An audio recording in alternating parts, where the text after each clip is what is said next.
Corona vaccinations తర్వాత చాలామంది heart stroke దానివల్లనే వస్తుంది, దాని వ్యాక్సిన్ తీసుకున్నందుకే అంటున్నారు.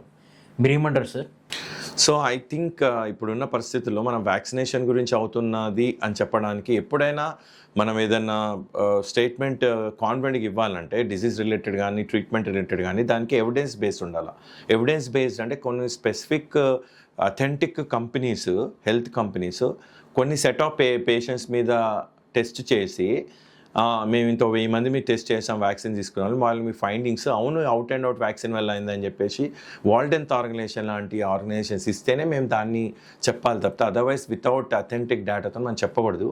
నా పర్సనల్ ఎక్స్పీరియన్స్ అయితే maybe because of the life style అంటే ఏంటంటే ఇప్పుడు సెడెంటరీ లైఫ్, ఫిజికల్ యాక్టివిటీ తక్కువగా ఉండడం, సోషల్ మీడియాలో ఎక్కువ అడిక్ట్ అయిపోయి కదలిక లేకపోవడం, అట్లాగే ఆహారం ఫుడ్ మీద కంట్రోల్ లేకపోవడం వల్ల ఏమన్నా ఇన్ఫ్లుయెన్స్ అయ్యి ఉండొచ్చు తప్పితే అవుట్ అండ్ ఆఫ్ వ్యాక్సిన్ అని మనం చెప్పడానికి దెర్ ఇస్ నో ఎవిడెన్స్.